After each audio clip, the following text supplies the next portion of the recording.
actually.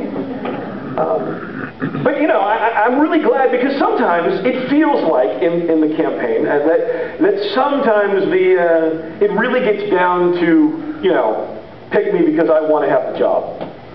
Pick me because I'm really cool. And you know, I want to believe deep down inside of me that these guys that are running for office and ladies that are running for office have really holy motives and pure motives. But I think sometimes the passion for that can start to cloud everything else, and you start to say things you wouldn't have ever imagined you say. You start putting advertisements on the radio and television that you never made. You start saying things, and you get to the debates. The debates are fun because you watch them try to, you know, get one up on each other. And you probably heard this one. The news was talking about a lot, but Dan Quayle, you remember when he was running and he was in a debate, and he said, I had as much experience in Congress as Jack Kennedy did when he sought the presidency, and Lloyd Benson, the guy he was debating against, said, Senator, you are no Jack Kennedy. Yeah, it was a beautiful moment. And you know, I love that whole play. I love that whole power play of argument.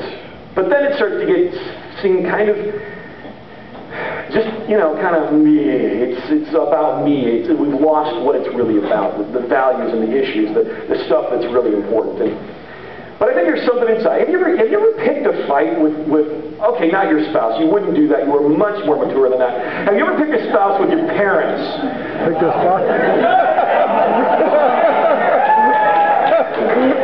Have you ever picked an argument with your parents?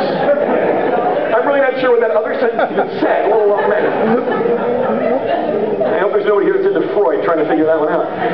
Have you ever picked a fight with your parents? You remember back in those high school days? When just to see what you could do, just to see if you could get them going? Okay, so it was just me. Raise your hand. Be honest. How many of you picked a fight? See, thank you, youth table, for being honest. Thank you, Justin. And the great thing is that as you get into this point of just fighting, it gets worse at night. Have you noticed how a fight with a friend or a spouse or somebody you care about gets a lot worse at night? Because everything just triggers, and you're not thinking well. You're tired. And when you're tired, the brain isn't moving as fast, and then you end up saying something really, really stupid. I was a director of a national touring ministry called the Extreme Team for several years, and I remember this moment. It's a classic. Brian should have not been talking. He was too tired moment. I'd been driving for a while, F-350 crew cab dually diesel, and a 36-foot gooseneck trailer behind it. I'm driving for a while, and it was time for me to stop driving. I needed to take a nap, so I'm really tired. Pull over, another guy gets in and starts driving. It's all good. I'm tired. I'm crawling in the back seat. I got my pillow, but I got this phone call I got to make because we had some corporate sponsors that kind of helped us stay on the road, and I was working on another deal, and so I'm like, I need to play phone tag with this guy. So I pick up the phone, I call the number. Hopefully I'll catch him. I send him a proposal, hoping he's going to sponsor him. Phone's ringing, ring, ring, ring, ring. Hello, thank you for calling Bob. Bob's not available right now, so if you leave a message after the tone, we'll get back as soon as we can. Do something original with your voicemail. Beep. And I'm like, hey, you know, this is Brian Yeager of the Extreme Team, just getting back in touch with you. See you got that proposal, see how things are going, see what you think. You know, get in touch with me. My number's 269, blah, blah, blah. In your name I pray. And I'm like,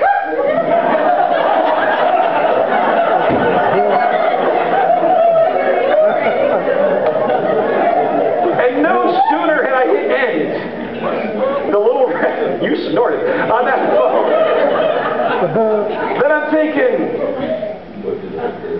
oh, crud. And then you're faced with a decision. Do I call back and point, you know, maybe they deleted out before they got to the end of the message. How many of you delete before you get to the end of voicemail messages? Or maybe they read all the way through to the end, and I go, oh no, what do I do? And so I decided I probably better call and clear it up, and of course then they didn't sponsor us. Because when you get tired, you say stupid things.